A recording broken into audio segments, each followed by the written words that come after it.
भाविक माय बाप हो,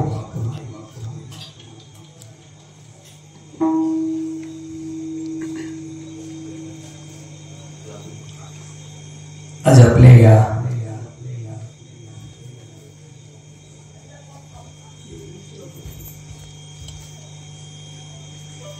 कीर्तनाची पवित्र यात्रा संत श्रेष्ठ जगद्गुरु जगद्वंदनीय वारकरी संप्रदायाचे महान भगवंत भक्त, ज्यांचं जीवन देवाकरिताच खर्च झालेला आहे.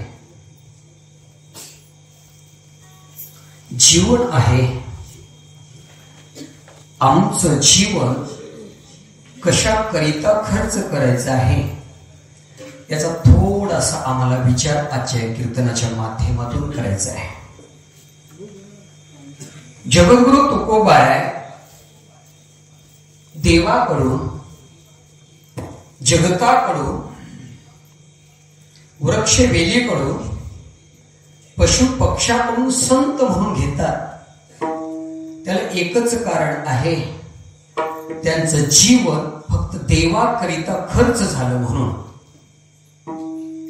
ज्यांचं जीवन देवाकरिताच आहे, अहर्निशी रात्र आणि दिवस,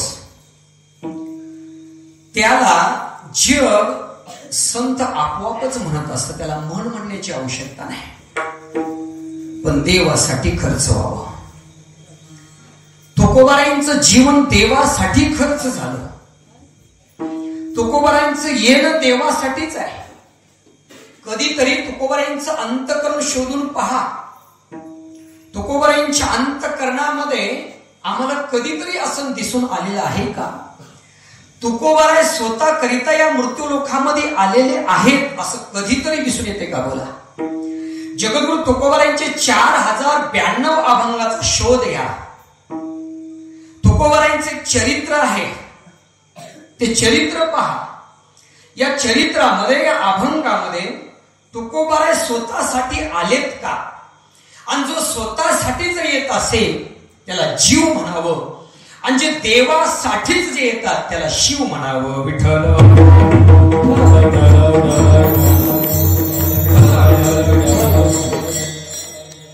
आणि म्हणून तुकोबाराला या जगतानीच नव्हे, देवादिकानी, शास्त्रानी, पुराणानी तुकोबाराला संत म्हटलेला आहे. असे वैराग्य महामेरू, ज्यांच्या वैराग्याकडे पाहिल्यानंतर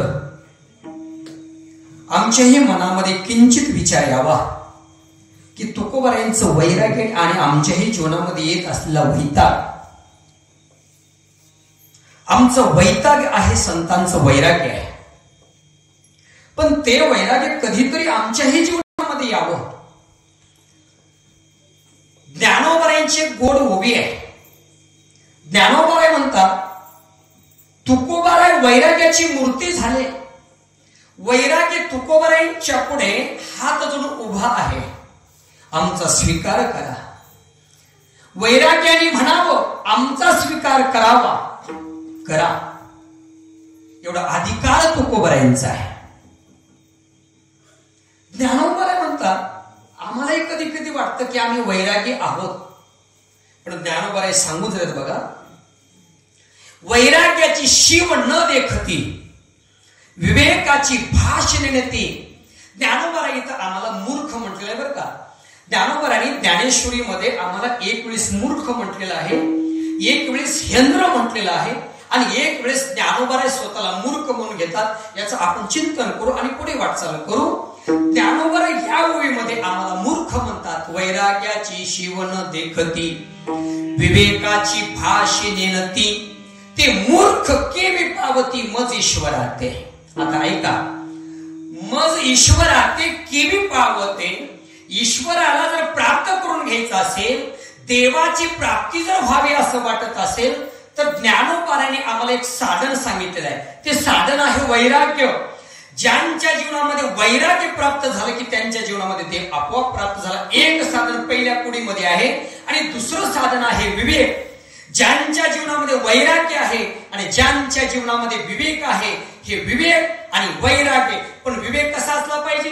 तुकोबारा त्याला सांगून जातो बघा, धगधगीत ज्वाळ अग्नी जैसा. विवेकासहित वैराग्याची बर, धगधगीत ज्वाळ अग्नी जैसा. तुकोबारा म्हणतात विवेक असावा पण वैराग्य सहित विवेक असावा. ठीक आहे. ज्ञानोबारा साधन सांगतात, 2 साधन सांगतात या ओळीमध्ये. पहिलं साधन आहे वैराग्य आणि दुसरं साधन आहे विवेक. हे जर 2 आम्हाला प्राप्त झाले तर परमात्मा आमच्यापासून दूर नाही, परमात्मा आमच्या जवळ येऊ शकतो. पण ज्ञानोबारा इथं मूर्ख म्हणतात, ज्या अर्थी मूर्ख म्हणतात त्या अर्थी आम्हाला वैराग्य माहीतच नाही. अरे वैराग्याची शिवच पाहिलं नाही. शिव म्हणतात ज्ञानोबारा. शिव म्हणजे आता हल्लाळी आणि चौकेवाडी मधली शिव. आणि हे शिव जर आपण पाहिलं नाही, थोड्याच दिवसामध्ये आपण शिवोल्लंघन करतोय. थोड्या दिवसामध्ये 10-12 दिवसामध्ये आपण शिवोल्लंघन करतोय. कशाकरिता करतो? कशाकरिता करतो? आता हे कशाकरिता करायचं? तर आमच्या जीवनातले हे काम, क्रोध, लोभ, मोह, मद, मत्सर हे घालवायला जायचं आहे.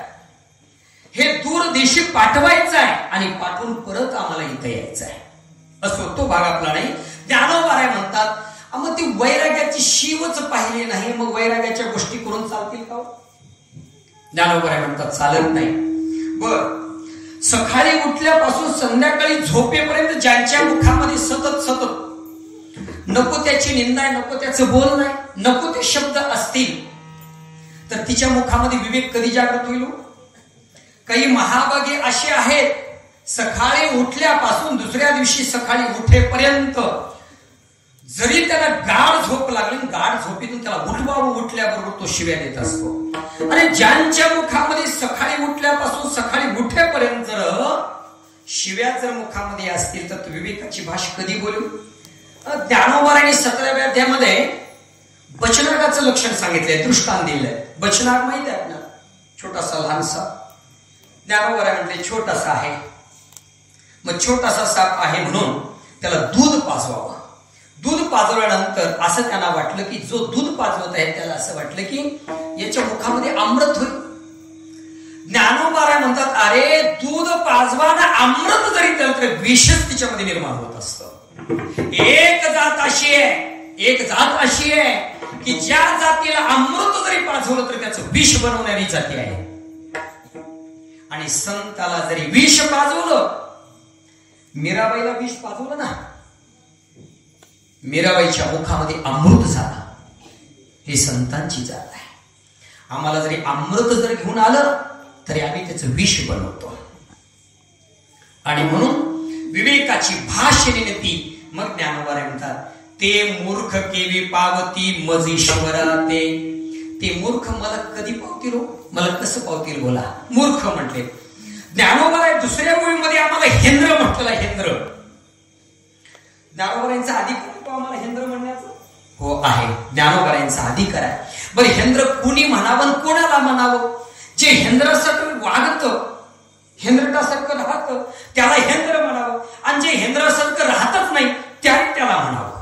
मग आपण त्याचा शोध घ्यायचा. आपण हेंद्र्यासारखे वागतो का, राहतो का, याचा आपण विचार करायचा. ज्ञानोबारा म्हणून जातं बघा, ते तर शंभूचे तपना पुरे. ज्ञानोबारा म्हणतात अरे जिथं भगवान शंकराचं तप कमी पडलं, अपुरं पडलं, अपुरं. बरं, भगवान शंकर तप कुठे केले? भगवान शंकर तपश्चर्या कुठे करतात? माऊली, भगवान शंकराची तपश्चर्याची जागा कुठली आहे? स्मशान भूमीमध्ये. स्मशान भूमीमध्ये भगवान शंकर तपश्चर्या करतात. तिथं का करतात? कारण स्मशान भूमीमध्ये प्रत्येक माणूस आपण कोणाला तरी घालवण्यासाठी स्मशान भूमीमध्ये जात असतो. स्मशान भूमीमध्ये गेल्यानंतर प्रत्येकालाच वाटत असते काय हो, काहीच नाही, जायचंय ना प्रत्येकाला. बघा, एखाद्या माणसाला घालून आल्यानंतर त्याचा चेहरा बघा, पण अशी काही उदासीनता वाटते ना त्याच्या चेहऱ्यावर, उदासीनता. मग आपण घरी येतो, आंघोळ करतो, साखर खाल्लो की ती संपून जातो, वैराग्य संपून जात असतं. अशा ठिकाणी भगवान शंकर तपश्चर्या करतात. पण भगवान शंकरांनी काय गुंडाळलेलं आहे? व्याघ्र चर्म, वाघाचं कातड गुंडाळलेलं आहे. बर, गळ्यामध्ये कशाच्या माळ आहेत? सर्प आहे, मेलेल्या माणसाच्या भूताच्या मुंडके आहेत. बर, एवढंच नाही तर भगवान शंकर परमात्मा तिच्या बाजूला भूते वेताळ नाचती हर्षयुक्त उमापते. बाजूला भूत आहे आणि अशा ठिकाणी भगवान शंकर परमात्मा तपश्चर्या करतात. मग अशा भगवान शंकर परमात्म्याचं तप भगवान परमात्म्याला, कृष्ण परमात्म्याला प्राप्त करण्यासाठी अपुरं ठरलं. जे लक्ष्मी माता आहे, लक्ष्मी माता परमात्म्याला प्राप्त करून घेण्यासाठी अनेक जन्मामध्ये साधना केली. तिचं थोरपण पर्रासांडी जे ज्ञानोबा म्हणतात संपून गेलं, बाजूला गेलं. मग ते प्राकृत हेंद्रे केवी जाणो. मग इथं ज्ञानोबा म्हणतात आम्हाला प्राकृत हेंद्रे केवी जाणो. मग हे प्राकृत लोक आम्हाला कसं ओळखतील? कसं ओळखतील? म्हणून ओळखू शकत नाही. एक मूर्ख, दुसरं हेंद्र आणि ज्ञानोबा आहे पहिल्यांदा आपणाला म्हणून घेतात. मग एरवी तरी मी मूर्ख जरी झाला अविवेको. ज्ञानोबा रायने आम्हा तुम्हाला मूर्ख हेंद्र म्हणून बसले नाही. तो ज्ञानोबा स्वतःलाही म्हणून घेतात आणि कधी कधी स्वतःला म्हटलं की मग बाकीची गप बसतात. म्हणून ज्ञानोबा स्वतःला एरवी तरी मी मूर्ख जरी झाला अविवेको तरी संत कृपा दीपकू स्वजुळो असे. ज्ञानोबा राय म्हणतात मी देखील मूर्ख आहे, पण कधी मूर्ख आहे हो? माझ्या गुरु विना, माझ्या परमात्मा विना माझं जगणं म्हणजे मूर्खासारखं जगणं आहे असं ज्ञानोबा राय बोलतात. आणि म्हणून जगद्गुरु तुकोबारायांच्या समोर वैराग्य नतमस्तक व्हावं. तुकोबारायाकडे आमचा स्वीकार करा. ऐका, त्यांचं जीवन खरं आहे, आमचं जीवन खरं नाही हो. आमचा स्वीकार कुणीच करत नाही. वाटाचं कुत्र देखील आमचा स्वीकार करू शकत नाही. आम्ही एवढ्या खालच्या पातळीला आलोय. विठ्ठल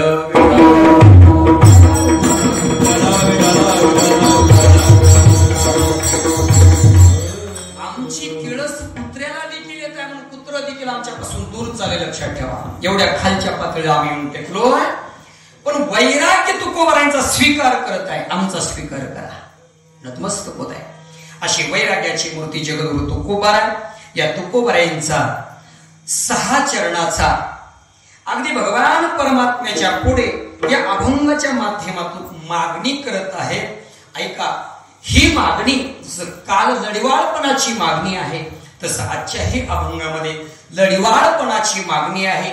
जगद्गुरु तुकोबाराय आज भगवान परमात्म्याच्या पुढे मागतात. ऐका, आज मागणारा प्रत्येक माणूस झालाय, प्रत्येक जण मागणार आहे.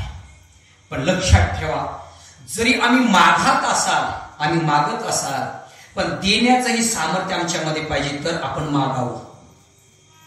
नुसतं माग जर बसाल तर आम्हाला प्राप्त होत नाही. म्हणून आम्ही मागावं पण इतराला देत जावं. देण्याची पात्रता, देण्याची योग्यता आमच्या अंगी असली पाहिजे तर आम्ही मागावं.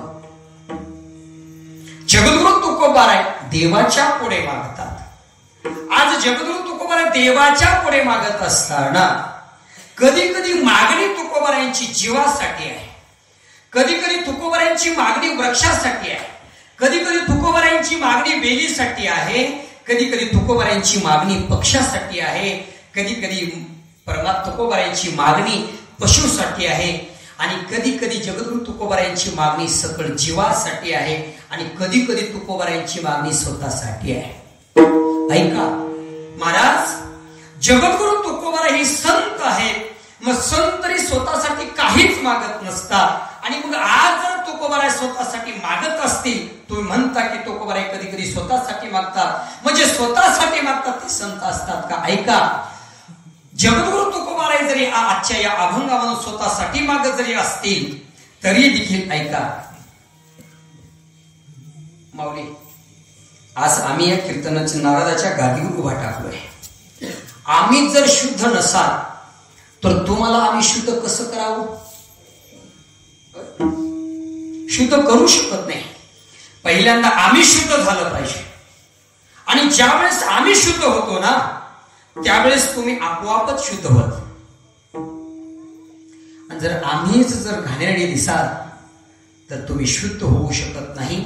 उलट घेती देती तेही नरका जाते, तुकोबाराय बोलतात. म्हणून पहिल्यांदा आम्ही शुद्ध झालं पाहिजे. तुकोबाराय म्हणतात, देवा आज मला मागायचं आहे, पहिल्यांदा मला शुद्ध व्हायचं आहे, पहिल्यांदा मला सुखी व्हायचं आहे. आणि ज्या क्षणाला मी खऱ्या अर्थानं सुखी व्हाल त्याच क्षणाला जग सुखी आपोआपच होईल.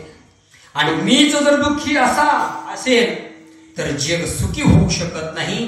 जग मी जर 1 पटीनं जर दुःखी असाल तर जग 10 पटीनं दुःखी होणार आहे. म्हणून जगद्गुरु तुकोबाराय आज भगवान परमात्म्याच्या पुढे मागणी करतात, ते आपल्या जीवाच्या सुखाकरिता. विठ्ठल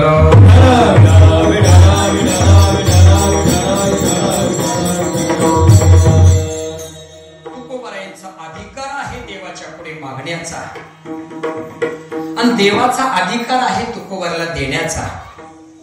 मागावं, काय मागावं, कसं मागावं, कधी मागावं, कोणाला मागावं, अनेक प्रकार आहेत. पण त्या प्रकारामध्ये आम्हाला जायचं नाही. डायरेक्टली जगद्गुरु तुकोबाराय देवाच्या पुढे मागतात. देवाचा अधिकार आहे. नवे नवे ऐका येश श्री अवधार्य ज्ञान वैराग्य ऐश्वर्य हे साही गुणवरे वस्ती चेत म्हणून तो भगवंतो. त्या देवाला मागावं. मी माधव महाराजाला जर मागितलो आणि माधव महाराजांना जर नाहीच दिला तर माझाही अपमान आहे, त्यांचाही अपमान आहे. मग अशाच्या पुढे मागावं, अशांच्या पुढे मागावं. जो देणारा समर्थ आहे त्यांच्या पुढे मागावा. नाहीतर कुणाच्याही पुढे हात पसरू नये. हो, आम्हाला प्रत्येकाला सवय लागली, 10,000 द्या, 5,000 द्या, 2,000 द्या, बरोबर आहे, द्या. काय द्यावं बरं, कोणाच्या पुढे मागू लागलोय आपण? खूप अवघड गोष्ट आहे. देवाला मागावा. देवाला कळत असेल ना, बरं आहे का? देवाला जरी कळत नसेल, समजा आता ती सगळं देवाला कळत असतं, पण तरी देखील देवाला समजलं नसेल, कधी कधी आपण आपलं प्रारब्ध समजायला काय हरकत आहे? प्रारब्ध समजायला काहीच हरकत नाही. म्हणून कोणाच्याही पुढे आपला हात, कारण भगवान परमात्म्याने एवढा गोड हात दिलेला आहे. रमण महाराज किती गोड दिलेला आहे. कारण त्या हाताला जर समजा एखाद्याला म्हटलं, माऊली महाराजांना म्हटले तुम्हाला की रमण मी 5 लाख रुपये देतो, तुमचा हात द्या, तुम्ही द्याल का? नाही, 10 लाख जरी तुम्हाला दिलं तर तुमचा हात द्या. या विश्वामध्ये एकच व्यक्ती आहे, या विश्वामध्ये एकच व्यक्ती आहे, त्यांनी आपला अंगठा दिला. त्याचं नाव काय? एकलव्य. एकलव्य. एकलव्य. द्रोणाचार्याने तरी शिकवलंच नाही. हो, आता गुरु आहे, तो खरे तर गुरु आहेत माऊली, आणि गुरुनं कधीच भेद करायचा नाही बरं का. आणि जर भेद करत असेल ते खऱ्या अर्थानं गुरु नाही. द्रोणाचार्याने भेद केला, तो या जातीचा, तो त्या जातीचा, भेदच नको आहे.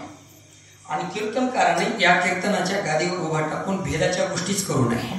आपला अधिकारच नाही भेदाच्या गोष्टी. नाही, तू असं नाही, नकोच त्या गोष्टी.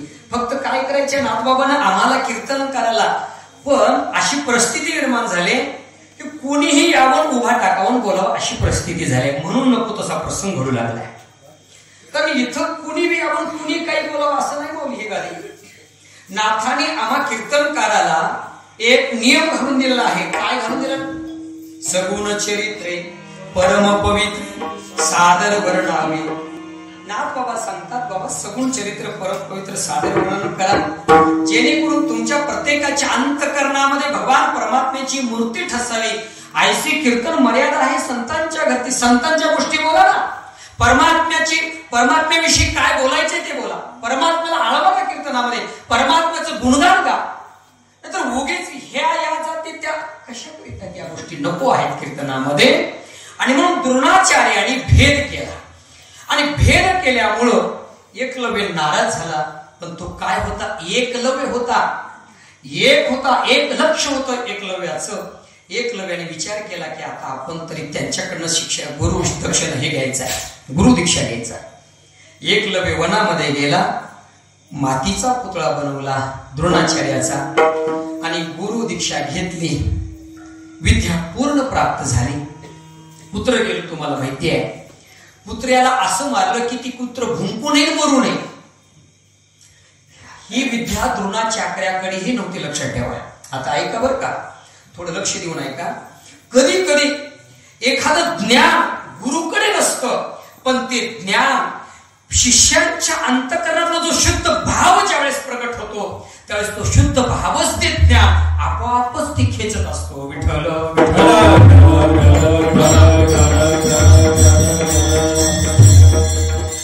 गुरु म्हणतात, अरे माझ्याकडे ही गोष्ट होती, मग तुला कशी कळाली? एकच त्याला कारण आहे की गुरुनिष्ठा आहे. ती गुरुनिष्ठेमुळे ती प्राप्त होत असतं. द्रोणाचार्याला ती माहित नव्हती ही विद्या, पण एकलव्याने ती विद्या दाखवली. आणि द्रोणाचार्याने मग गुरु दक्षिणा द्या. काय द्यावं आता? डोळे द्यावं, काय द्यावा? द्रोणाचार्याने एकच विचार केला, त्यांना डोळा मागू नये. मच्छिंद्रनाथ आणि गोरक्षनाथाने डोळा दिला ना. कोणाला डोळा दिला हो? माऊलीला डोळा दिला. ते वडे खायचे, ते वडे खायचे होते. आणि गुरुनी म्हटले, काय वडे सुंदर झालेत, आणखीन घेऊन ये. गोरक्षनाथ गेले ना वडे मागण्यासाठी. त्या माऊलीनं म्हटलं, बाळा डबल वेळेस नाही. गोरक्षनाथ म्हणतात, तुला जे पाहिजे ते मी देतो, फक्त मला तू माझ्या गुरुची इच्छा पूर्ण करायची आहे. वडे दे, 2च वडे दे.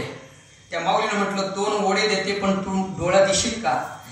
देशील का शब्द येण्याच्या अगोदर डोळा काढला. कुणी आहे का तसा डोळा देणारा? आपला जीव दिला पाहिजे, आपल्या गुरुसाठी आपला जीव दिला पाहिजे. ठेविता हा पायी जीव तोडा,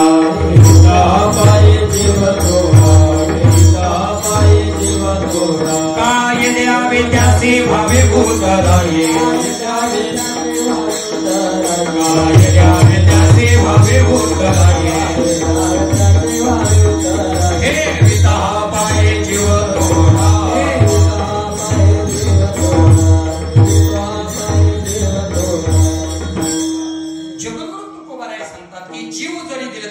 कारण जीवन दिले, जेने हा जीव दिला दान. अरे जीव देखील कोणीतरी दान दिलेलं आम्हाला आहे, म्हणून जीव दिलं तरी थोडं आहे. आणि मग द्रोणाचार्याने एकलव्याला अंगठा मागितला. किती कपटे असतील होती, किती कपटे असतील विचार करा ना. द्रोणाचार्याकडनं अंगठा मागून घेतले त्याने. एकलव्याने एका क्षणाचा विचार केला नाही आणि आपला अंगठा काढून दिला. संपले ना आता विद्येचा उपयोग करता येणार नाही. तसं कितीही जरी आम्ही एखाद्याला आम्हाला लाखो रुपये जरी दिलं तर आम्ही काही द्याल का? देऊ शकत नाही. हात देऊ शकत नाही. एखाद्यानं मागितलं तर आम्ही देऊ शकत नाही, पण आहे तोपर्यंत त्याचा उपयोग करून घेत नाही आम्ही. आणि म्हणून जगद्गुरु तुकोबाराय देवाला मागतात. मागावं, अवश्य मागावं, पण जो देणार आहे ना त्याला मागावं. कोणाच्याही पुढे भीक मागू नये. उज्ज्वलानंद बाबा सांगायचे, न मागता दिलेलं दान, न मागता दिलेलं ते दान असतं. आणि तेच दान आमच्या जीवनामध्ये प्रसाद असतो. आणि तोच प्रसाद आमच्या जीवनातलं दुःख निवारण करत असतो. आणि मागून घेतलेलं दान हे दान नसतं, तर ते रक्तासारखं असतं आणि आमच्या जीवनामध्ये छळत असतं. 2. आणि छळून घेतलेलं दान हे दान नसतं, तर ते आमच्या जीवनामध्ये विष असतं आणि त्या विषाची बाधा आम्हाला अनंत जन्मापर्यंत होत असते. विठ्ठल.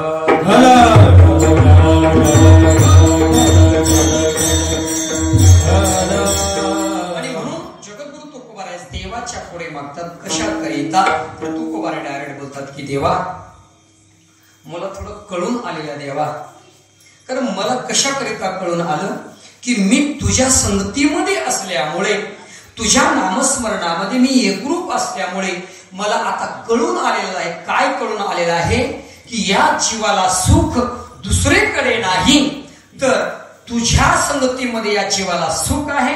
पण तुझ्या संगतीमध्ये सुख एवढंच नाही, तर जोपर्यंत या देहाचा विसर पडू शकत नाही तोपर्यंत या जीवाला सुख नाही.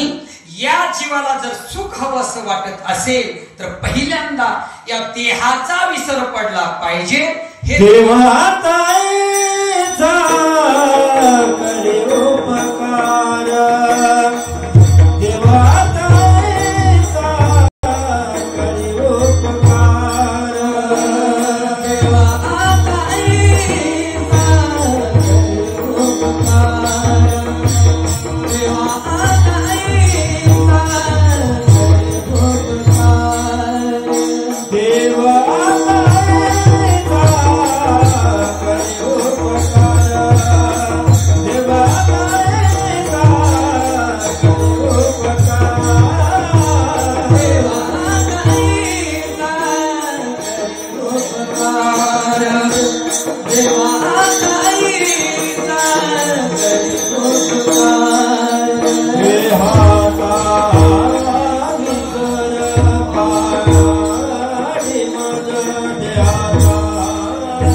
सांगत आहेत की तू देवा माझ्या जीवनामध्ये मला सुखाची अपेक्षा आहे आणि जो प्रकार मलाच नाही तर या मृत्यू लोकामध्ये जे जे जीव जन्माला आले 84 लाख येऊनी जीव या प्रत्येकाला सुखाची अपेक्षा आहे. प्रत्येकाला या मृत्यू लोकामध्ये कोणीही सापडणार नाही की मला दुःखाची अपेक्षा आहे. जे जे आम्ही करतो ते प्रत्येक जे कार्य आहे कर्तव्य आहे ते फक्त सुखाकरिता करत आहोत. मग परमार्थ असेल प्रपंच असेल काही असेल बंगले असतील आणि काही असेल हे सगळं काय कशाकरिता सुखाकरिता आहे. तुकोबाराय म्हणतात मला देखील सुखाची अपेक्षा आहे पण जीव ज्या सुखाची अपेक्षा करत आहे ते मात्र मला सुख नको. कारण आम्ही सुखाचा शोध घेतो पण तो आध्यात्मिक दृष्टिकोनातून नाही तर प्रपंचाच्या दृष्टिकोनातून त्याचा विचार करत असतो. जीव सुखाची अपेक्षा करतो ते सुख म्हणजे आम्हाला असं वाटतं की लहानाचं आपण शाळा शिकलो नोकरी लागली की सुख लागतं पण नोकरी लागल्यानंतर सुख लाभतं असं नाही तर पुढे लग्न व्हावं लागतं. लग्न झालं की सुख लाभतं असं वाटत नाही वाटतं पण सुख होत नाही.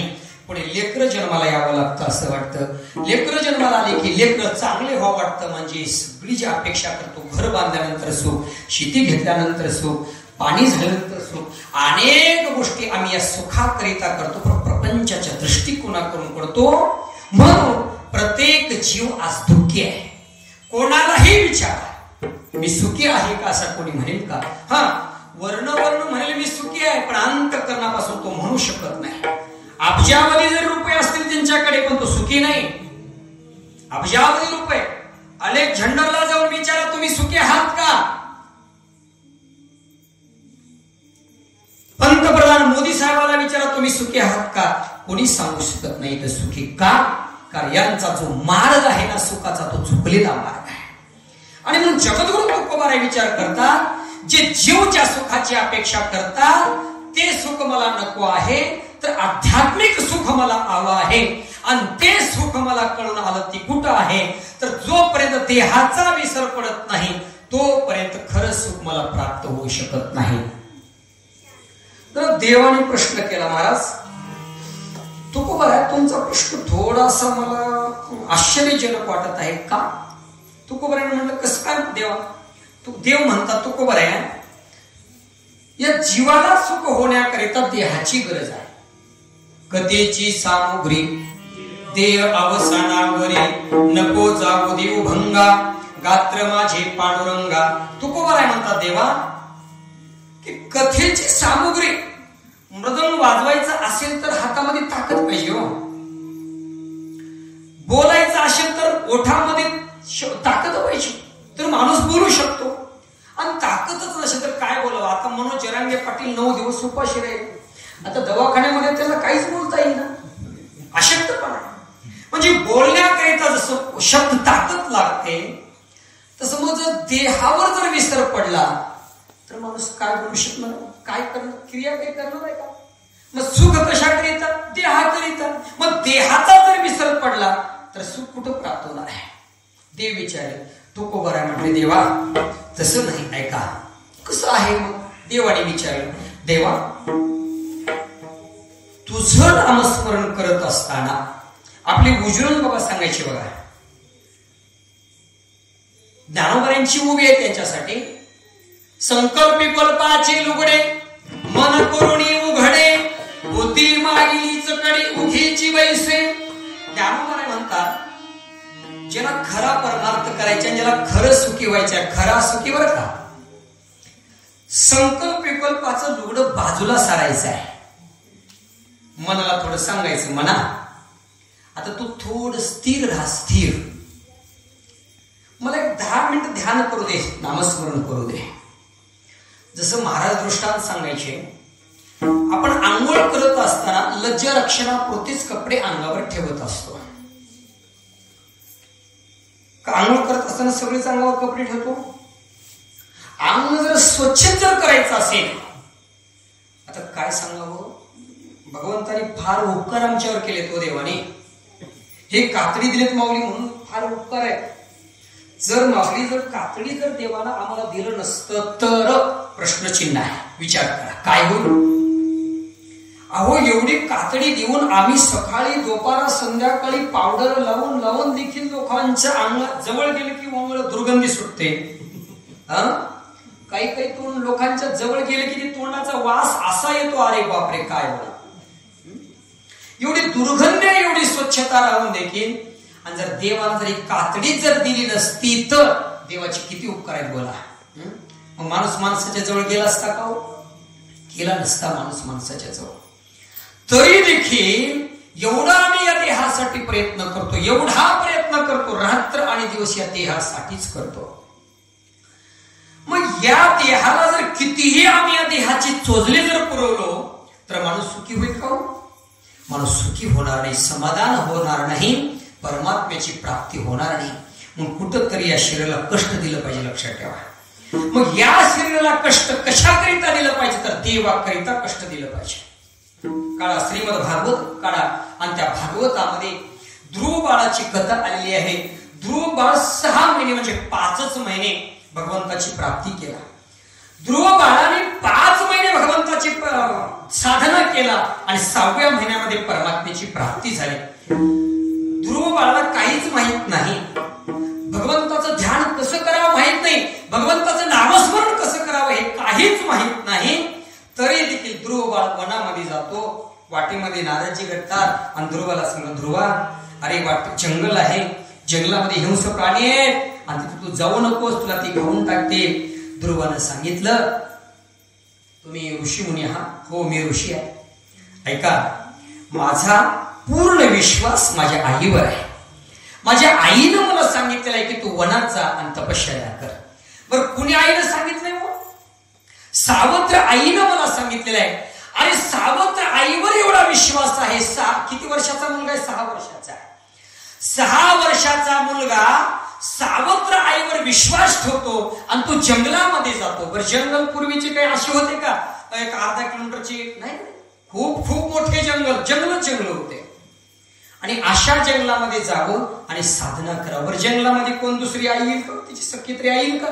कोण येणार आहे जंगलामध्ये? कोणीच येऊ शकत नाही. नारदजीने सांगितलं, ध्रुवा जाऊ नकोस, जंगलामध्ये तुला खाऊन टाकते. ध्रुवानं सांगितलं, स्वामीजी ऋषीवर्य मला कोणीच खाऊ शकत नाही. का? कारण माझा पूर्ण परिपूर्ण विश्वास माझ्या आईवर आहे आणि आईनं मला सांगितलेलं आहे तू वनात जा. ध्रुव वनात जातो. मग नारदजीच्या लक्षात आलं की हा आता पक्का आहे, हा कच्चा नाही. श्री भगवान उवाचेव महाभाव शृणु मे परम वचः. अर्जुनाचा अधिकार कितपत आहे हे भगवान परमात्म्याने 10व्या अध्यायामध्ये पाहिलेलं आहे. तसं मुक्ताबाईनं नामदेवरायाचा अधिकार कसा आहे हे चोख गोरोबा काकाला सांगितलं, पण नामदेवराय कच्चा ठरला. अरे नामदेवराय संत म्हणून आलेला होता, तो कच्चा ठरला. पण ध्रुव बाळ छोटासा बाळ आहे, पण तो पक्का ठरला हे नारदांच्या लक्षात आलं. आणि नारदजीनं सांगितलं, ओम नमो भगवते वासुदेवाय, ओम नमो भगवते वासुदेवाय, नमो भगवते वासुदेवाय, नमो भगवते वासुदेवाय, नमो भगवते वासुदेवाय, ओम नमो भगवते वासुदेवाय, नमो भगवते वासुदेवाय, ओम नमो भगवते वासुदेवाय, ओम नमो भगवते वासुदेवाय, ओम नमो भगवते वासुदेवाय, ओम नमो भगवते वासुदेवाय, ओम नमो भगवते वासुदेवाय, ओम नमो भगवते वासुदेवाय, ओम नमो भगवते वासुदेवाय, ओम नमो भगवते वासुदेवाय, ओम नमो भगवते वासुदेवाय, ओम नमो भगवते वासुदेवाय, ओम नमो भगवते वासुदेवाय, ओम नमो भगवते वासुदेवाय, ओम नमो भगवते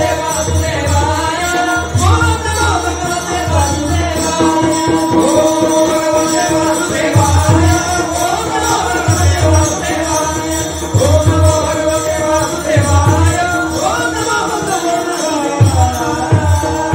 ओम नमो द्वादशी अक्षराचा मंत्र दिला. हा मंत्र जपा. ध्रुव बाळ 6 वर्षाचा आहे हो. आता नामस्मरण जपू लागला. पहिल्या दिवशी नारदजी ध्रुवाला भूक लागली असेल ना, पण ध्रुव बाळाने विचार केला आता भूक लागली म्हणून जेव्हा जमणार नाही. आणि मग 2 दिवसाच्या नंतर ध्रुव बाळ जेवण करू लागला. आता वनात काय जेवायला काहीच नाही हो. पडलेले फळ खाऊ लागला.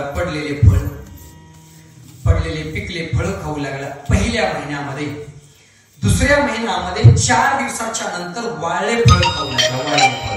वाळले फळ 2 महिने गेले. देवाची प्राप्ती होणार. त्याला माहिती नाही देव कधी प्राप्त होईल.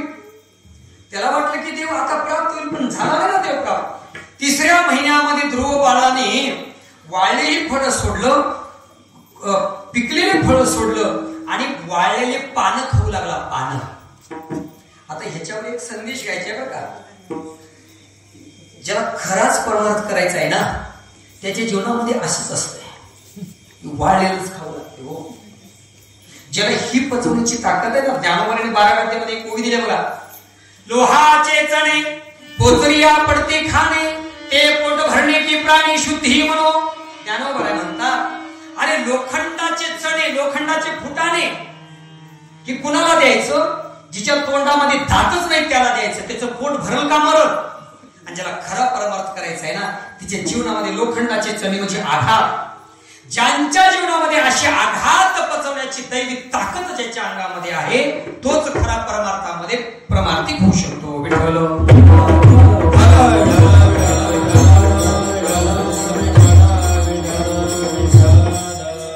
3 महिने संपून गेले ध्रुवाचे. 4थ्या महिन्यामध्ये ध्रुवाने विचार केला आता बसायचं नाही, आता उभा टाकायचं. आणि ध्रुवानं 4थ्या महिन्यामध्ये उभा टाकला ना, आणि ध्रुवानं आता ती सगळं गवत पानं खायचं सोडून दिलं. उपवास राहिला, फक्त वारं पिऊ लागला. ही 5 महिन्यापर्यंत उभा टाकून. आणि 6व्या महिन्यामध्ये ध्रुवाने, 5व्या महिन्यामध्ये ध्रुवाने एका पायावर श्वास देखील रोखून धरलं आणि तपश्चर्या केली. 5 महिने पूर्ण झाले. आणि आता 6व्या महिन्यामध्ये हा देहच परमात्म्याला अर्पण करावं अशी ज्यावेळेस अवस्था झाली ना, त्यावेळेस ही पृथ्वी माता, त्यावेळेस या पायाच्या बोटानं पृथ्वी दबू लागली आणि हाकार उडाला सगळीकडे. आणि मग सगळी भगवान परमात्म्याला प्रार्थना केली. आणि तोच विष्णू परमात्मा 6व्या महिन्यामध्ये ध्रुव बाळाला प्राप्त झाला. एवढी खडतळ तपश्चर्या परमार्थामध्ये आहे. मग ऐका, या देहाचा जर ध्रुव बाळ जर विचार केला असता तर ध्रुव बाळाला परमात्म्याची प्राप्ती झाली असती का? बोला. म्हणून ध्रुवानं देहाचा विसर केला नाही म्हणून परमात्म्याची प्राप्ती झाली. तसं तुकोबा नाही म्हणतात, या जीवाला जर खरं सुख जर हवं असेल, देहाचा विसर पाडे माझ, देहाचा विसर पाडे माझ, देहाचा विसर पाडे, देवाचा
उद्देश असा आहे, आजची ज्यांची कीर्तन सेवा आहे महेश बाबांची, पण ते गेल्या बरेचशे वर्षापासून जवळपास अगोदर एक होता, आता एकही निघून गेलं. आता मोबाईल मध्ये सर्च केले की ती येते महेश बाबांचं. संदीपन महाराज हास्यगावकर आणि चैतन्य बाबा कोणीतरी असं बोलले, दोघा तिघांनी बोलले सर्च करा, ते आपोआप येत असतं.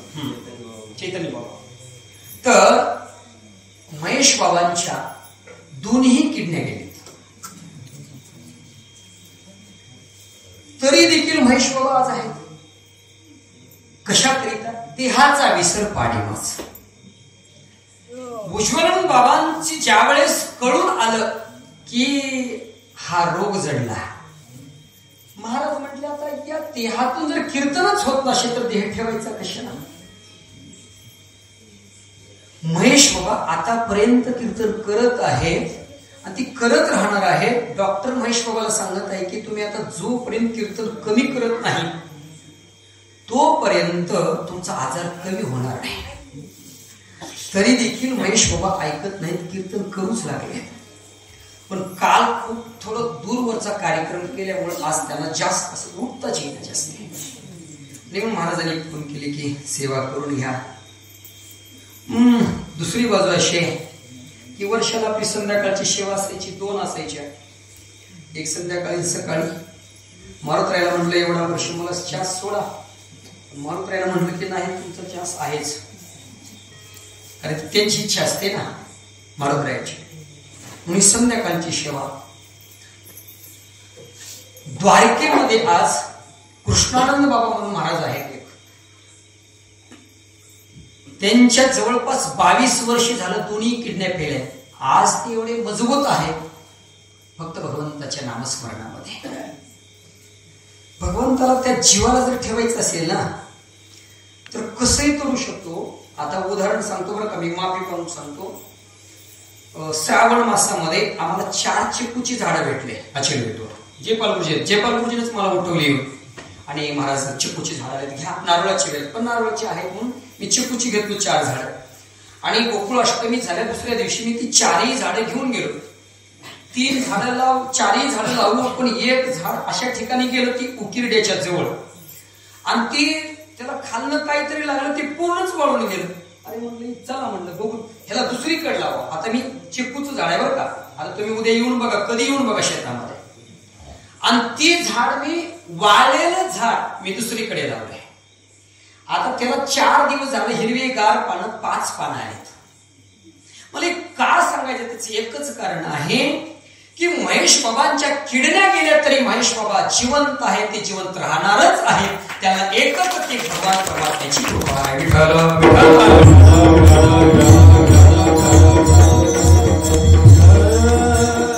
ते स्वतःसाठी जगत नाही, ते जगाच्या कल्याणा जगाच्या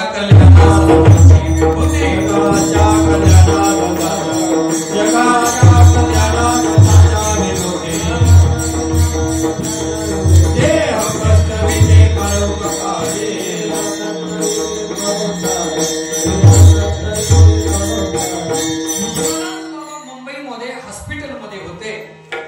आता महाराजांची जाण्याची वेळ आहे, थांबण्याची नाही. उज्ज्वल बाबांची जाण्याची वेळ आहे. आणि तिथे एक माऊली एका आपल्या स्वतःच्या मुलीला घेऊन दवाखान्यामध्ये, डॉक्टरनं डिस्चार्ज दिलं होतं, म्हणजे आता ती जगत नाही, घेऊन जावा. आणि जातात त्या माऊलीला कोणीतरी म्हटलं की महाराज आहेत, आणि ते आले ना महाराजाकडे पाय पडण्यासाठी. काय झालं तर चंद्रकांतला हिला पाठवा म्हटले म्हणून आज तुमचं दर्शन करा. महाराजांचं तिने दर्शन केले. महाराजांनी फक्त विभूती दिली, काही काळजी करू नकोस, आज ती जिवंत आहे. ती सतत सतत फोन करते, रडते याचे भेटला.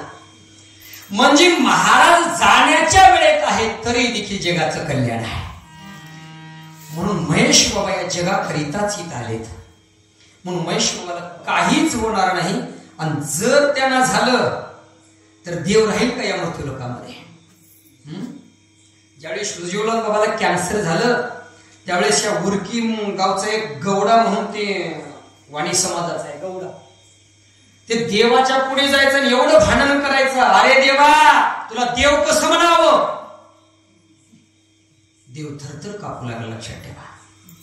सांगायचं तात्पर्य काय आहे की ती जगाकरिता आली. म्हणून देहाचा विसर पाणी मग देवा आता तू असं कर, मला कळून आले देवा या जीवाला जर सुख हवं असेल तर मला कळाले देवा आता ऐसा करी उपकार. देहाचा विसर पाडी मज. या देहाचा विसर पाड. कबीरदासाच्या पायाला कुत्र चावलं, देहाचा विसर होता म्हणून कुत्ता ज्याने चमडा ज्याने देहाचा विसर पडला पाहिजे कधीतरी. आणि ऐका, प्रत्येकाला मरायचं आहे बरं का, मरायचं आहे. मरणाच्या अगोदर या देहाचा विसर पडावा. म्हणजे आम्ही ज्याच्याकरिता आलो ते प्राप्त होत असतं एक. आणि दुसरी गोष्ट पुन्हा आम्हाला इथं येणे नाही. पण महाराज पुन्हा आम्हाला इथं यायचा तर पुन्हा कुठला जन्म येणार काय सांगता येईल? काय सांगता येईल? आणि म्हणून जन्म नको. आम्ही जिच्यापासून आलो तिची प्राप्ती प्राप्त करण्याकरिता आम्हाला देहाचा विसर पडला पाहिजे आणि जीवाला सुख पाहिजे. आणि म्हणून तुकोबाराय म्हणतात मरणाच्या अगोदर मी सावध झालो, मरण माझे मरून गेले मज केले अमर. या देहापासून आपण वेगळं झालं पाहिजे, वेगळं झालं पाहिजे. देहापासून वेगळं झालो. मग देहाला किती त्रास. आता मला काही रामायणातला विषय माहित नाही, पण ज्या वेळेस प्रभू रामचंद्र आणि लक्ष्मण दादा एका ऋषीला भेटण्यासाठी जातात, त्या ऋषीचा एवढी दुर्गंधी सुटली होती, लक्ष्मणाला एवढी दुर्गंधी लागली की लक्ष्मणाला दूर राहिले. आणि मग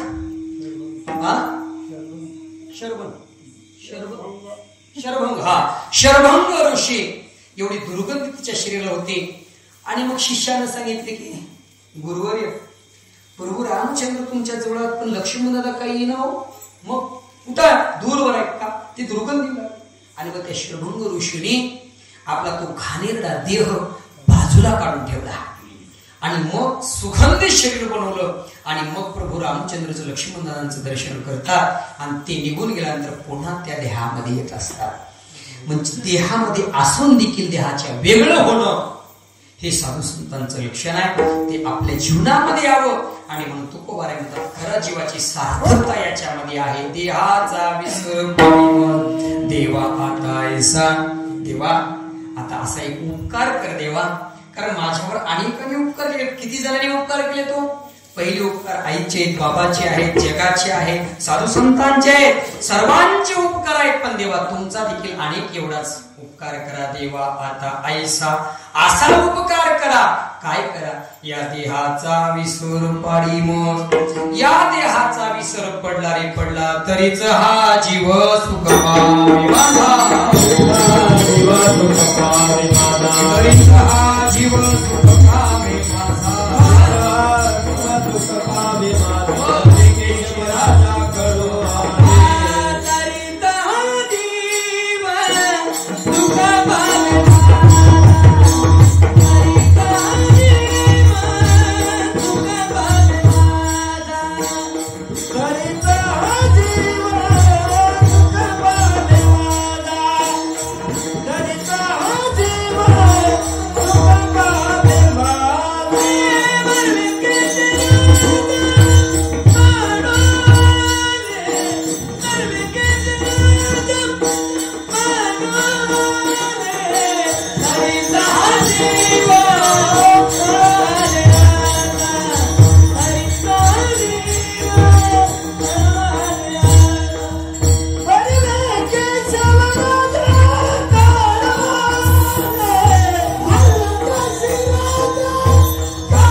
देवा माझ्या या देहाचा विसर पाड, मग काय होईल तरीच हा जीव सुख पावे माझा. देवा माझा जीव सुख पावेल हे मला कळून आलं. बरे केशी राजा कळव आले किंवा बरवे केशी राजा कळव आले किंवा केशव केशी म्हणा. केशी म्हणजे केसरी आपण म्हणतो बघा, केसरी केशी नंदन आहे, हा केशव आहे. काय म्हणायचं ते म्हणा, कारण देवाची अनंत नाम आहेत. हो खर तर आई लेकराला एकाच नावानं हाक मारते का अनेक? हो अनेक नावानं आई लेकराला हाक मारत असते, आईचा अधिकार आहे. तुकोबारांनी विचार केले, साधू संतांनी विचार केले, अर्जुनाने विचार केला, म्हणजे आईला आपल्याला अनेक नावानं हाक मारावं, मग आपण आपल्या आईला एकच नावानं हाक मारावं का? नाही म्हणले, आता आपण बी बदललं पाहिजे. आणि म्हणून जगद्गुरु तुकोबारांनी देवाला अनंत नाव ठेवलं. अनंत नाव, अनंत रूपे अनंत वेशे देखील मी अत्यासी, देव रूपून कामली कैसी, देखील देखील मायके देवाचा अनंत रूप अनंत वेश अनंत नाम श्री अनंता मधुसूदना पद्मनाभा नारायणा जग व्यापका जनार्दना आनंद घना अविनाशा. म्हणून देवाला साधू संतांनी अनेक नावानं हाक मारलं. कुणी कृष्ण म्हणत असेल तर कुणी वासुदेव म्हणत असेल, कुणी काही अनेक नावानं भक्ताने भगवंताला हाक मारली. तसं बरे केशी राजा कळू आले. देवाने विचारलं, तुकोबारा ठीक आहे, तुमच्या जीवाला सुख प्राप्त होण्यासाठी तुम्ही देहाचा विसर पाडा म्हटला. मग कधी कधी काही माणसं देहावर विसर पडत असतो, कधी कधी बर का. आता नाव घेणं उचित नको, पण तरी देखील माझं महाराज होतं ना पहिलं, आमचे महाराज होते, ती घेतलं की विसर पडतो देहाचा. आता कुठं झोपलोय कुठं आहे हे कळतच नाही, देहाचा विसर. मग तो देहाचा विसर पडणं म्हणजे देवाच्या प्राप्तीत जीवाच्या सुखाची नाही, तर ती उलट दुःखाचं कारण आहे. म्हणून देहाचा विसर असा पडला पाहिजे की सात्विकतेतला.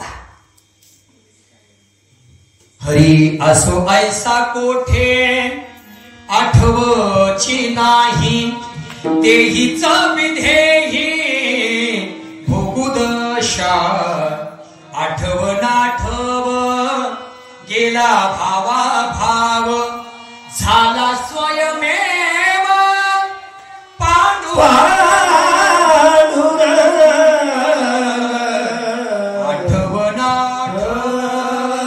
गेला भावा भाव, हा देहाचा विसर आहे.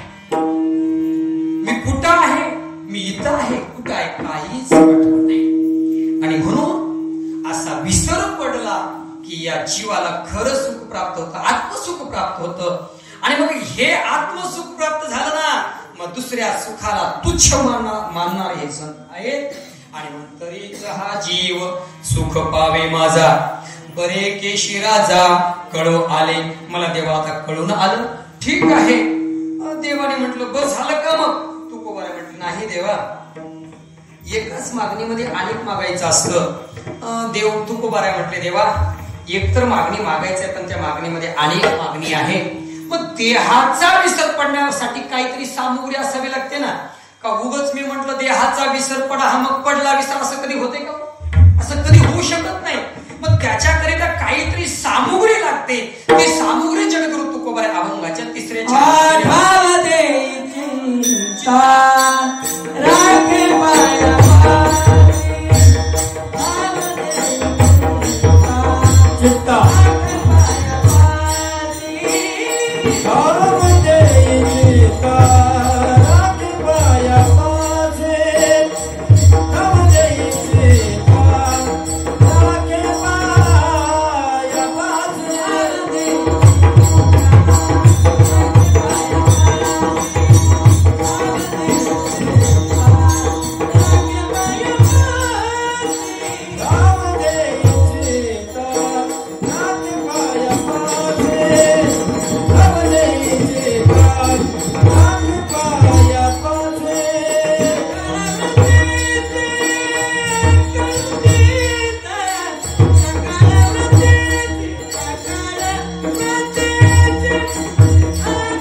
देहाचा विसर पडला पाहिजे आणि देहाचा विसर आपोआप पडत नाही, त्याची सामुग्री आहे, ते सामुग्री तुकोबाराय तिसऱ्या चरणामध्ये सांगतात. थावदी चित्ता राखे पायापासी सकळ वृत्तीसी अखंडित देवा. माझं चित्त म्हणण्यापेक्षा सगळ्याचं चित्त चंचल आहे, चपळ आहे, कधी कधी कुठं जाऊन येईल सांगता येत नाही. ते कराळीला कीर्तन शेव होते आपल्या उजळून बाबांची, आणि एक दत्ता नावाचा माणूस होता कराळीतलाच, महाराजसोबत राहायचा तो दत्ता. मग कराळीतलं कीर्तन झाल्यावर असं बसले महाराज दर्शन लोकांना द्यायला, आणि ती लोकांची बारी दत्ता पुढे लोकांना चला चला म्हणत होता, आणि नेमकं बारी तर आणखी लांब दत्ता निघून गेला ना. ते 15-20 मिनिट अर्धा तास झाले, ते तिकडे गेलं पुन्हा आला. महाराज म्हणजे कुठे गेलतास? त्याने सांगितलं की आमच्या आले. म्हणजे त्याचं चित्तच ते निघून घेऊन गेलं तिकडं, कारण तिच्या जातीचं तिथं आलं होतं. तिच्या जातीचं कोणतं तर तो ओढत होता गांजा, आणि ते तसं आलं तिचं तिथं. ते तिच्या डोळ्याला बघितल्याबरोबर त्याने तिकडे घेऊन गेलं. म्हणजे लक्ष चित्त एवढं चित्त चंचल आहे की हे चित्त भल्या भल्याला जमलं नाही हो, भल्या भल्याला. अहो तुकोबाराय म्हणतात आम्ही विष्णुदास नव्हे तैसे ऋषीमुनी सारखे आम्ही नाही, आणि ऋषीमुनीचं चित्त स्थिर राहिलं नाही, मग आमचं तुमचं काय हो? हे जे आहे ना आमचं उष्ट परमार्थी उष्ट आहे आमचा, व्यासोचिष्ट जगत रे व्यासाचं उष्ट आहे. आणि व्यासाचा जन्म कुठून झाला? कुठून झाला म्हणजे व्यासाचा जन्म? पराशर ऋषी. पराशर ऋषी साधनेसाठी गेले होते. कुठे गेले? वनात. वनात चित्त राहिलं नाही. जंगलात कुठं तरी गेले.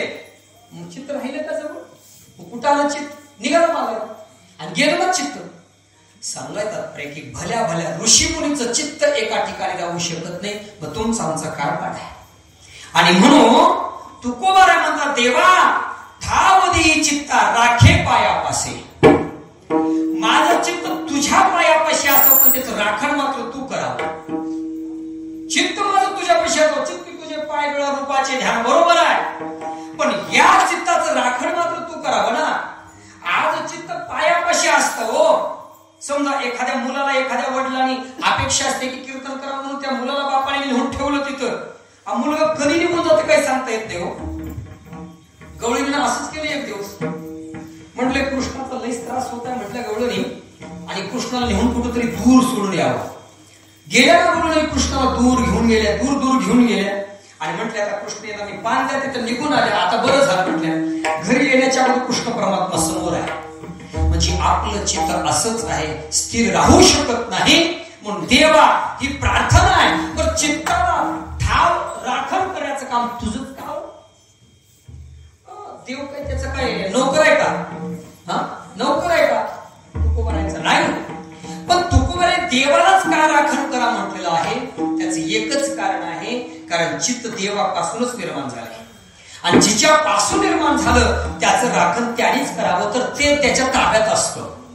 आणि जे जिच्यापासून निर्माणच झालं नाही आणि त्याचं राखण जर दुसरा करत असेल तर ते तिच्या ताब्यात राहू शकत नाही. म्हणून चित्त परमात्म्यापासून निर्माण झालं, म्हणून परमात्म्याने काय चोरलं? चित्त चोरलेला. चित्त चैतन्य चोरून नेले. परमात्म्यानं चित्त चोरून घेऊन गेलो.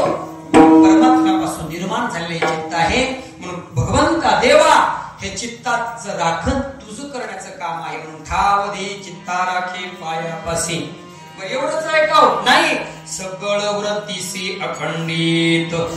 माझी वृत्ती खरं तर वृत्ती ही निवृत्त झाली पाहिजे, वर आपला विषय आला होता.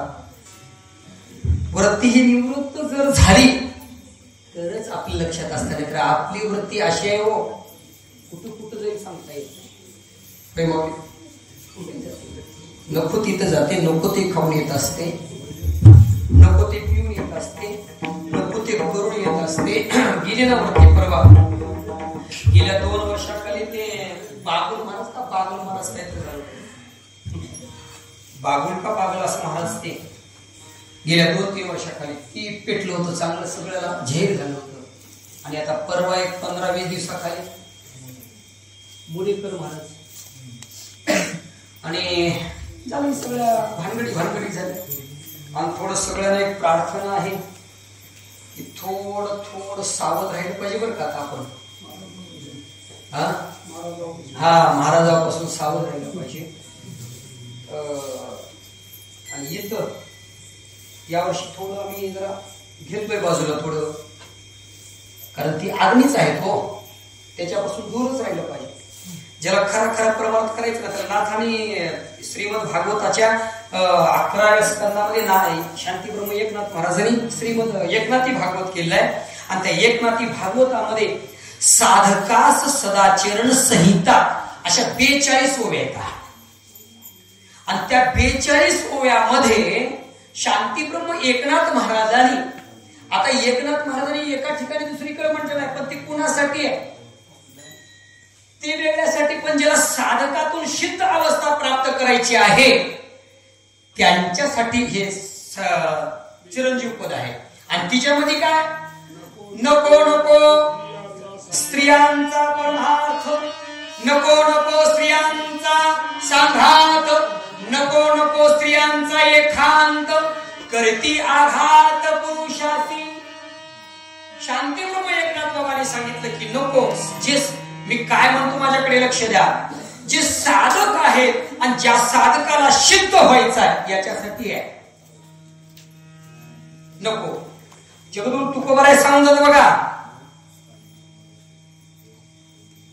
एकांती लोकांती देह त्याग अंती, स्त्रियासी भाषण प्राण गेल्या जाण करू नये.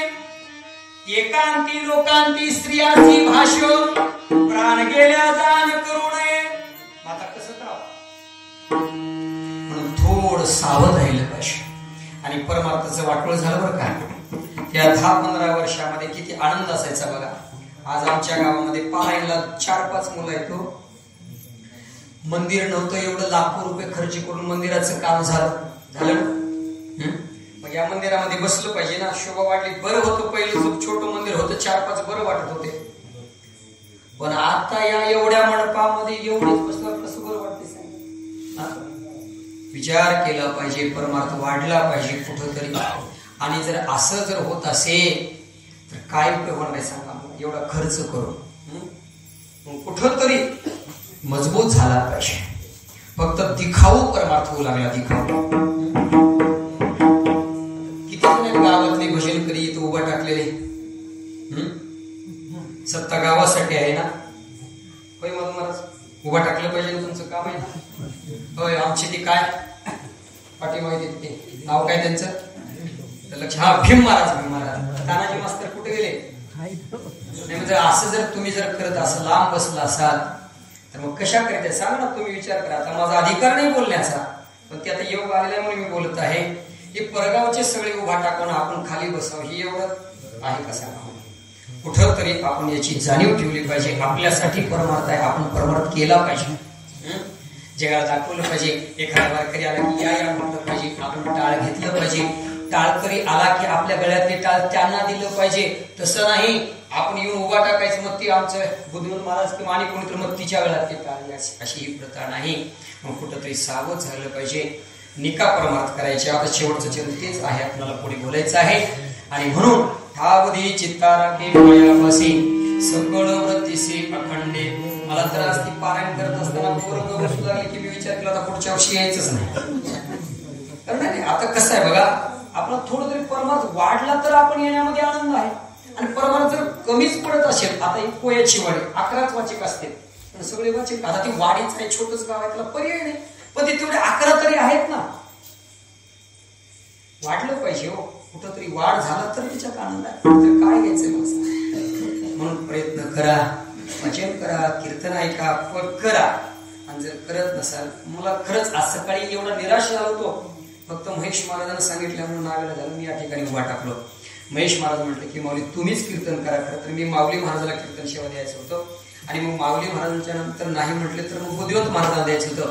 पण महेश बाबांना सांगितले की नाही माऊली तुम्हीच कीर्तन सेवा करा, याकरिता मी या ठिकाणी उभा टाकलो.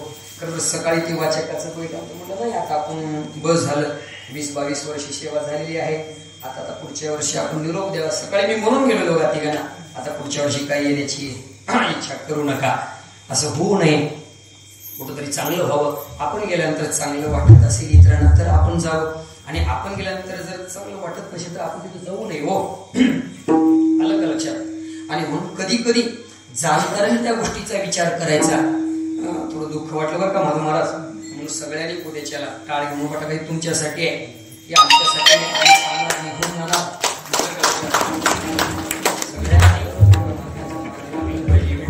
विठ्ठल विठ्ठल विठ्ठल.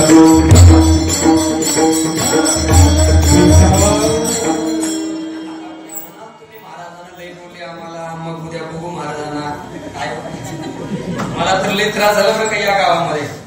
मी बरेचशा गावामध्ये जवळपास 2001 पासून व्यासपीठ सेवा करतोय, पण इथल्या एवढा त्रास मला दुसरीकडे कुठं झाले. आणि महाराज एवढा त्रास झाला या गावामध्ये, आता ती माधू महाराजाला माहिती आहे, आमच्या अण्णा महाराजाला माहिती आहे, बरेचशे लोकांना माहिती आहे, पण तरी देखील तो त्रास मी सहन करत इथपर्यंत आलोय. आलं का लक्षात?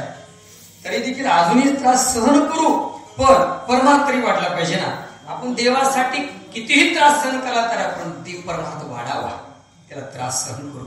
जरी माझा जीव जरी गेला तरी मी परमार्थ करण्यासाठी तयार आहे. एक वेळेस मागे म्हणून गेलो होतो मी इथं वाटेमध्ये, ज्यांनी माझ्या जवळ आलं त्यांना म्हटलं मी कुठल्याही अंगाने मी तयार आहे, मी मेलो तरी चाल, पण माझ्याकडनं परमार्थ व्हावा. इथपर्यंत मला त्रास झालेला आहे, तरी देखील मी करू लागलोय, फक्त परमार्थ वाढावा. विठ्ठल विठ्ठल.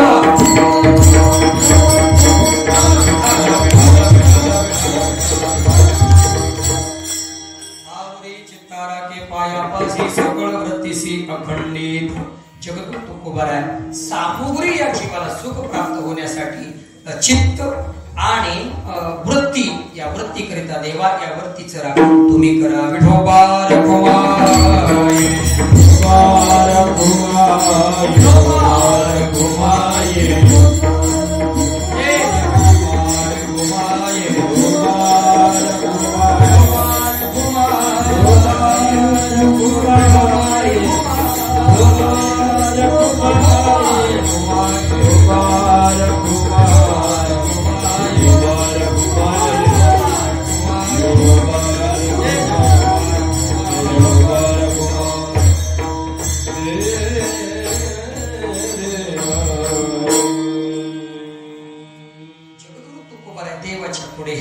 बोलत आहे. देवाने म्हटलं की आता पुरी करा, की आता किती सांगता आता पुरी करा, बस झालं पुरीच करू आपण, आता झाली शिवाय संपवण्याची वेळ आलेली आहे. महाराज म्हणले देव म्हटले तुकोबार आहे, आता सामुग्री बस झाली की तुकोबार म्हटले देवा नाही, आणखीन एक सामुग्री आहे. तुकोबाराला देवाने विचारले तुकोबार कशी सामुग्री आहे, त्यावेळेस तुकोबार म्हटले ही विशेष सामुग्री आहे, अशी सामुग्री तर कुठंच भेटत नाही. काय आस भय चिंता लज्जा काम क्रोध तोडावा संबंध याचा माझा, अशा भयानक आशा जैशी दुःखाती व्यानी निंदा गुरुती, हे असो जैसे दैन्याती दुर्गता, आशा पा क्षेत्रबद्धा काम क्रोध परायणंता. भगवान कृष्ण परमात्मा सांगतात आशा ही दुःखाला जन्म देणारी आहे, म्हणून आशाच ठेवायची नाही. पण लोकांनी ही निराशा करू नये ना, आशा नाही म्हणून निराशा करू नये. आणि माणूस जगतो ती आशासाठी जगतो, पण आशाला निराशा करायचं नाही. आणि ऐका, आशा जर निराशा झाली तर क्रोध वाढतो, आणि आशा पूर्ण झाली की लोभ वाढतो. म्हणून क्रोधही येऊ नये आणि लोभी होऊ नये, आशामध्ये ठेवावं. आस भय चिंता, भय बाजूला सारा, कारण भीती आहे.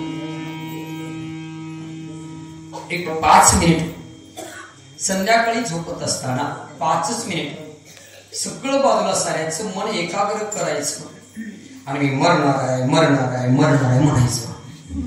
मेल्यानंतर माझं काय काय होणार आहे, काय होणार आहे, कसं होणार आहे हे बघायचं. मग ती एकटंच थांबायचं, कोणीच जवळ राहू नये असं राहायचं. भीती वाटते ना, भीती वाटेल ना, भीती वाटते.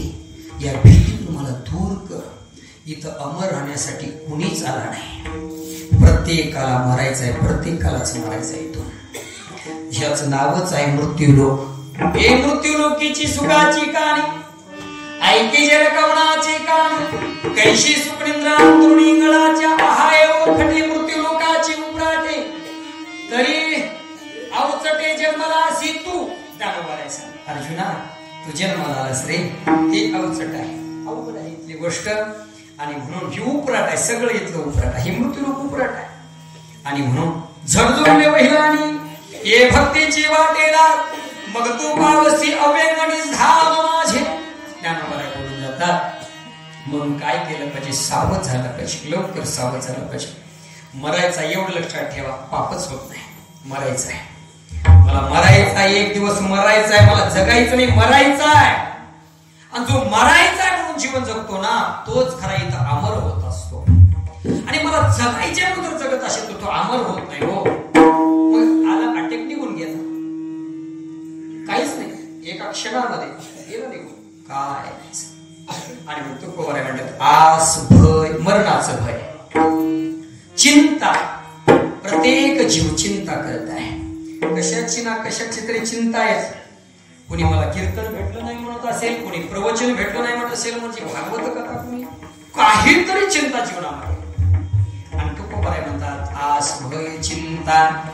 बर, चिंता करून करणारे काय? आमची आता मी जेवण करायला गेलो, आता मी लय दिवस झाले नाव बी सगळ्याची विसरून चालेल बघा. सोनामाय जेवण करताना असताना म्हटले की चिंता लागली महाराज. चिंता करून काय करा, चिंता करून काय करायचं? हा, चिंतन करा. भगवंताला एक प्रार्थना करायचा. ज्यावेळेस एखादा प्रसंग आपल्या डोळ्याच्या समोर आला ना, तो प्रसंगातून प्रभू याच्यातून मला सहज बाजूला सारण्याचं एक सामग्री किंवा त्याला काय म्हणायचं, सामुग्री किंवा एक सामर्थ्य मला प्राप्त करून दे. मग ते कसलंही संकट असो, तिच्यातून आपोआप दूर होत असतं. अर्जुनाने देवाला माझी चिंता दूर कर म्हटलं नाही, फक्त मला बळ दे, बळ. ते म्हणून दुःख पचवण्याचं बळ भगवंताला मागावं. दुःख पचवण्याचं, दुःख घालवायचं बळ मागू नये देवाला. माझं बळ दुःख घालव म्हणायचं नाही कधीच. आणि समजा या जन्मामध्ये जर आमचं दुःख गेलं तर पुढच्या जन्मामध्ये 10 पटीनं ते वाढत असतं. म्हणून याच जन्मामध्ये आमचं दुःख आम्हाला घालवायचं आहे. फक्त ते दुःख सहन करण्याची सहनशीलता आमच्याकडे नसते. आणि फक्त परमात्म्याला एक प्रार्थना करायचं की हे दुःख सहन करण्याची सहनशीलता आमच्या अंगी दे. कदाचित ती सहन नाही झालं की माणूस इतरावर रागावत असतो, कावत असतो. प्रभू ते होऊ नये, फक्त आपणच ते दुःख सहन करा. आणि म्हणून हे चिंता करायचं, त्याचं चिंतन करावं, त्याचं स्मरण करावं. ठाव दे चित्ता आस भय चिंता. लज्जा, माणूस लाजतो, पण आता कशासाठी लाजायचं? लाज भय शंका दुराविला मान, न कळे साधन या करते. ठीक आहे महाराज, लाजायचं नाही. लाज, आस भय चिंता, लज्जा. पुढे मात्र 2 महत्वाचे आहेत. एवढे 2 आपल्याला सांभाळायचे, काम आणि क्रोध. महाराज सांगतात श्री भगवान उवाच कामयेश क्रोधयेश रजोगुण समुद्भव. भगवान परमात्मा सांगतात अर्जुना, हे काम क्रोध कसे आहेत? हे विषयधरीचे वाघ, भजन मार्गीचे मांग मारक. हे ज्ञाननिधीचे भुजंग, विषयधरीचे वाघ, भजन मार्गीचे मांग मारक. जे हे मांग म्हणलेलं आहे, हे वाघ आहे. आणि हे भुजंग आहे, हे साप आहे. साप म्हणून कधी कधी स्त्रियाला का पुरुषाला म्हणतात की बघा, कोणीतरी म्हणतंय बघा साप आहे का उषा खालचा साप. आता पुरुषाला म्हणतात वाटतं स्त्रिया, बरोबर आहे का? मला काही तेवढं माहित नाही, पण म्हणतात पुरुषाला किंवा स्त्रीला असं म्हणतात. तीस ना डोक्याखालचा साप असं काही. हा, 6 तुझा बाप म्हणजे डोक्याखालचा साप म्हणजे पुरुषाला. आणि ते खरंच आहे, तो साप आहे. साप कधी दंश करेल सांगता येत नाही. आणि सापाने दंश केला की त्याला उतारा नाही. या सापाला माणसाला चावलं की उतारा नाही हो. म्हणून हे साप आहे. म्हणजे साप असं साधे का उभं असताना एवढं छोटं असं नाही. साप ही कोबरा सारखी साप आहे. ज्ञानोबा बोलतात बघा, कुठली उभी आहे ज्ञानोबांची? ज्ञानोबांची उभी आहे हो. तक्षकाची फडे कामुनी केसी नाकी जोडे. ज्ञानोबा बोलतात तक्षक नावाचा साप. तक्ष, कोबरा आणि असे 4 प्रकारच्या जाती आहेत. ज्याला कॅन्सर आजार झालेला ना, त्याला डॉक्टर काय करतात, ह्या 4 जातीचे जे साप आहेत त्याचं विष घेतात आणि तिची प्रक्रिया करून ते विषच त्यांना देतात. म्हणजे कॅन्सरला मारायचं असेल तर याच विष लागतं. मग तशी ही ज्ञानोबा सांगतात, अशी ही बाप आहे. आणि म्हणून आमच्या परमार्थाला आड येणार हे काम आणि क्रोध हे सापासारखे, वाघासारखे. कोणी जाईल का आता वाघाकडे? नाही, जिवंत वाघ आहे. एकच गेला. कोण गेला? कोण गेलं वाघाकडे? आणि शिवाजी महाराज रामदास स्वामींनी पाठवलं काय करण्यासाठी? दूध आणण्यासाठी. वाघिणीचं दूध कोण घेऊन आलं? रामदास स्वामीकडे शिवाजी महाराज. तशी ती एक म्हणून सोडून गेले. पण दुसरा कोणी नाही. जिवंत वाघाला आपण भेटू शकत नाही. भेटला तर जगू शकत नाही, एवढं मात्र सत्य आहे.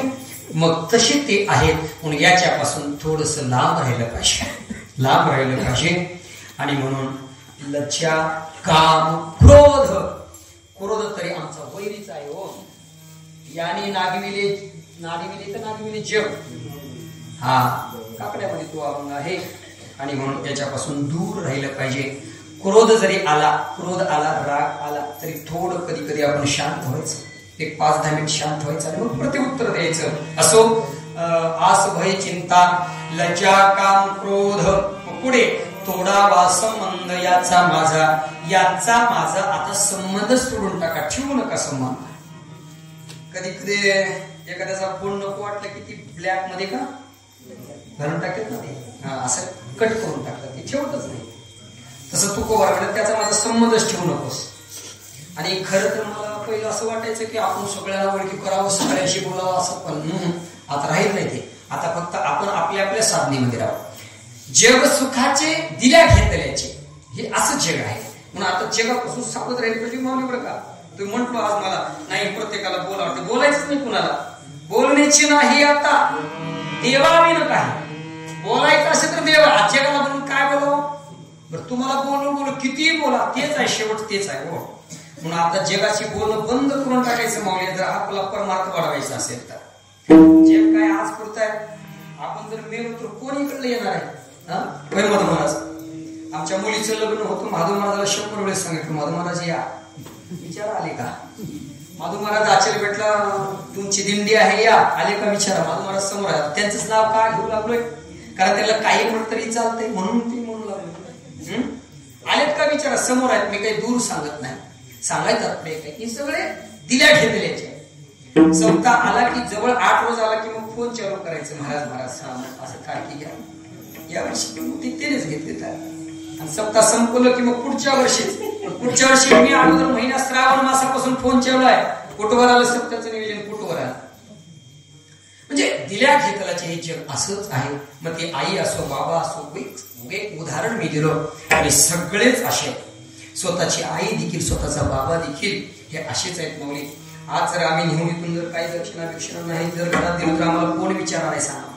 कोणीच विचारू शकत नाही. ते फक्त दिल्या घेतल्याचे आहेत. आणि जर आपण तिथं घरी काही नाही दिलो ना तर आपला विचार देखील ती करू शकत नाही. फक्त आमचा विचार करणारा एक परमात्मा संत आहे. तुका म्हणे तुझ सोडविना कोणी, एका चक्रमाने वाचुनिया. आस, भय, चिंता, लज्जा, काम, क्रोध तोडावा संबंध याचा माझा. आता कोणाचाच संबंध ठेवायचा नाही. फक्त देवा तू आणि मी, तुझ्याशिवाय तुझं मी तू पर जाऊ दुरी. एकची भोंगडी पांगरू हरी. ही अवस्था आपल्या जीवनामध्ये यावं. ठीक आहे महाराज. मग देवा तुको बराया झालं का? आता तुको बराया म्हटले. देवा झालं, पण एक माझी आट आहे. ते माझ्या जीवनामध्ये अशी आट आहे की ते आट जगद्गुरु तुको बराया शेवटच्या चरणात नको पंकदेवा.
Ah